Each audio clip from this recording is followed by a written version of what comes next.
한국이 직간접적으로 미얀마 시위대와 한국에 거주하는 수많은 미얀마인들의 전폭적인 금전적 외교적 지원을 해주면서 쿠데타 세력을 몰아내고 다시 민주주의를 찾을 수 있을 것 같았던 미얀마.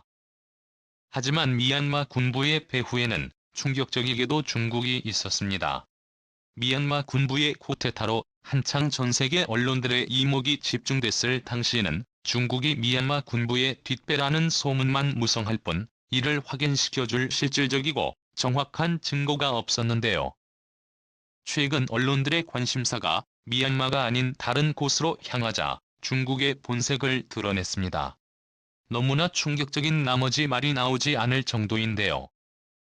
미얀마에서 쿠데타를 일으킨 뒤에 정권을 잡은 군부의 뒷배라는 평가를 받는 중국에 미얀마에 잠수함을 판매한 것으로 28일 알려졌습니다. 중국과 미얀마 군부가 밀접한 관계가 확실히 드러난 것입니다. 미얀마 현지 매체 이라와디는 지난주 양곤에서 중국 산민급 디젤 잠수함 민의 조티노의 취역식이 열렸다고 이날 보도했습니다. 취역식에는 군부 수령의 민 아웅 클라인 최고 사령관까지 등장하며 모두를 놀라켰는데요. 그만큼 미얀마 군부가 중국에 충성한다는 뜻을 간접적으로 내비친 것이라 전문가들은 분석하고 있습니다. 미얀마 해군이 잠수함을 확보한 것은 이번이 두 번째로 지난 2019년 인도에서 사용하던 구소련제 킬러급 중고 잠수함을 들여온 것이 첫 번째였습니다. 그렇지 않아도 현재 미얀마는 국가 비상사태로 수백만 명이 일자리를 잃은 극단적인 상황인데요. 이럴 때는 국가의 모든 예산을 민생의 의식주 해결을 위해 사용해야 하는데 현재로서는 쓸모도 없는 중국산 잠수함에 막대한 국가 예산을 낭비한 충격적인 결정을 했습니다. 중국 제민급 잠수함 구매 계약은 지난해 비밀리에 이루어졌다고 이라와디는 전했습니다.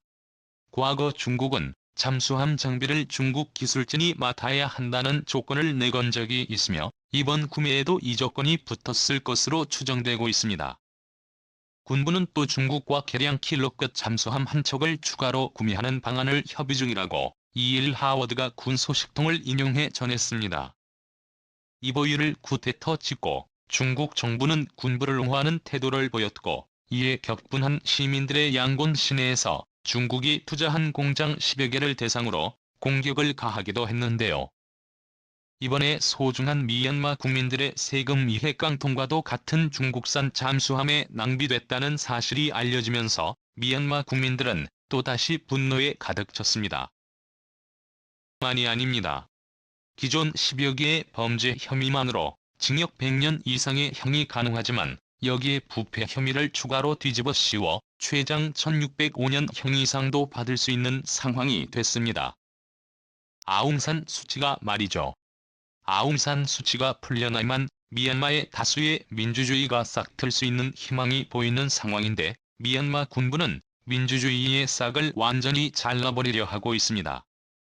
자유아시아 방송과 외신은 지난 14일 군정의 수치 고문에게 5건의 부패 혐의를 추가 기소했다고 재판 상황을 잘 아는 소식통을 인용해 보도했습니다.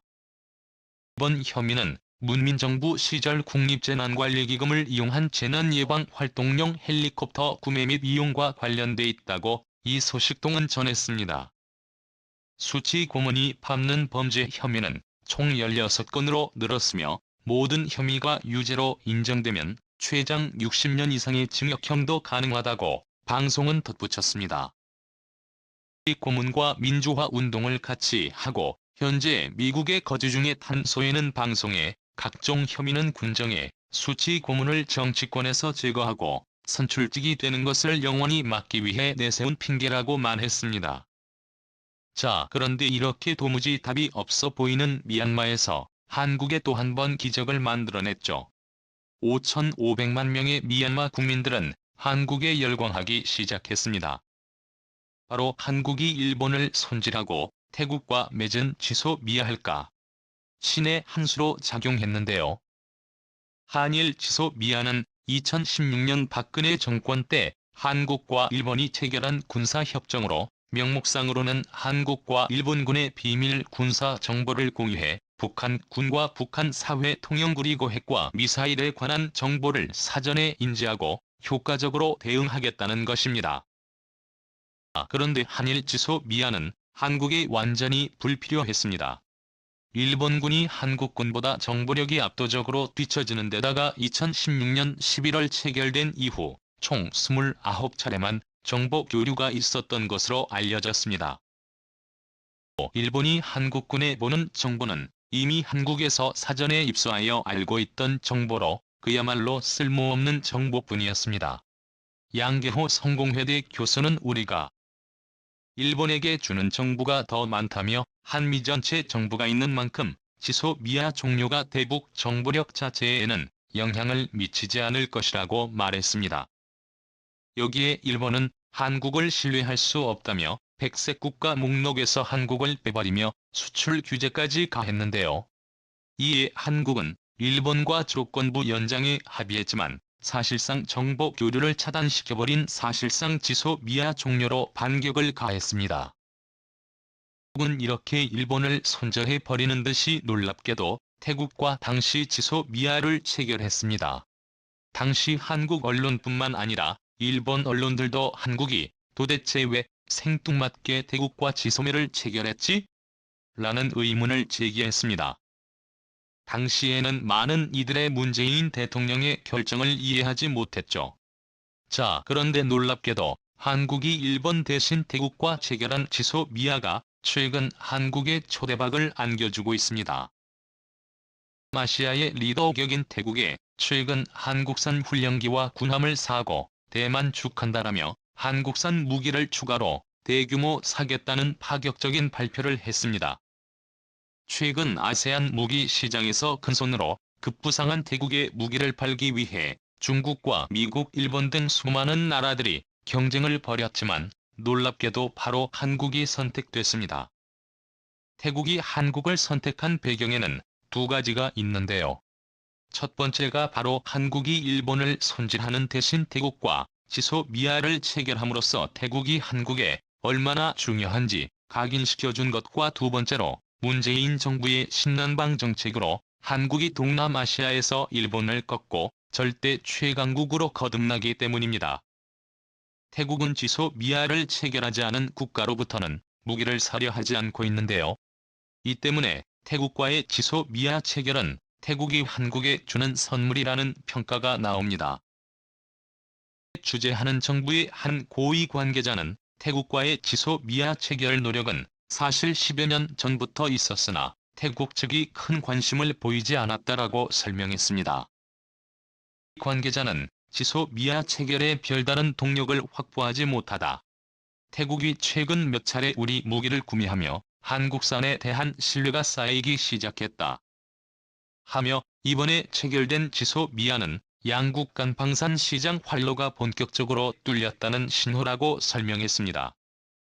아세안 지역의 한 무관은 지소미아 체결의 이유는 군사 동맹으로서 작전 정보를 주고받기 위해서도 있지만 상대국의 군사 수요를 파악하려는 목적도 있다라고 말했습니다. 태국과의 지소미아 체결은 태국군의 장비 수요 정보를 알고 싶어하는 한국 정부의 요청 탓에 커다는 뜻입니다. 태국이 지소미아 체결에 호응한 것은 최근 태국에 판매된 한국산 무기에 대한 만족감 덕분이라고 합니다. 태국 해군은 2018년대 구급 기반의 호위함 3,650톤짜리 호위함에 5,200억 원에 도입했습니다. 방산 기업으로는 태국 역사상 최대 규모입니다. 태국은 이 호위함에 태국인들이 가장 존경하는 인물 중 하나인 전구가 라마 9세의 이름을 따 푸미폰 아두냐렛이라고 명명했습니다. 한국산 무기가 그만큼 완벽하다는 것입니다. 자, 그리고 이렇게 태국이 한국을 태국 최고의 우방국으로 여기기 시작하면서 주변국인 미얀마의 상황도 180도 바뀌려 하고 있습니다. 실제로 미얀마 군부의 암홀라인 최고 사령관은 쿠데타를 일으키기 전 태국의 뿌라의 총리를 찾아가 조언을 얻을 정도로 의존도가 높은데요. 태국 총리가 미얀마 군부를 버리는 순간 사실상 미얀마 군부의 운명은 끝난 것이나 다름없다는 것이 전문가들의 공통된 분석입니다. 자, 그런데 한국의 문재인 대통령뿐만 아니라 이재명 대선 후보까지 역사는 물을 것이다. 광주 닮은 미얀마라며 미얀마 군부는 민주활동가를 왜 지명 수배했냐 등의 내용이 담긴 공식 서한을 미얀마 군부에 보내는데 전 세계 어느 정치인들보다 더 적극적으로 미얀마의 민주주의를 위해 대응했습니다. 이 사실은 태국 브라질 총리에게까지 전해졌고 한국과 뜻을 함께하기로 한 태국에 곧 미얀마 군부에 압력을 넣을 것이라 전문가들은 예측하고 있습니다. 뿐만 아니라 최근 한국산 무기로 자국 군대를 도배한 필리핀까지 한국 편에 서서 미얀마 군부를 압박하기 시작했는데요. 블룸버그 통신에 따르면 16일 태후 로드록신 필리핀 외무장관은 수치 여사는 현재 무정부 상태로 내전의 위협이 도사리고 있는 미얀마의 민주주의 복원을 위해 반드시 필요한 존재라고 강조했습니다. 이어서 나는 현재 고통받고 있는 미얀마 국민들을 위해 동남아시아 국가연합 아세안 소속 국가들과 협력할 것이라며 이 과정에서 수치 여사는 포함될 것이다라고 덧붙였습니다. 싱가포르 총리도 한국연합에 합류했습니다. 리셀룽 싱가포르 총리는 미얀마 군부가 국내 사태의 평화적인 해결을 하지 않으면 아시안 그룹에서 배제시켜버려야 한다는 말을 했습니다. 중국만 믿다가 미얀마 군부는 완전히 낙동강 오리알 신세가 되어버린 것이죠. 오늘도 감사합니다. 최고로 멋진 하루 보내시길 바랄게요.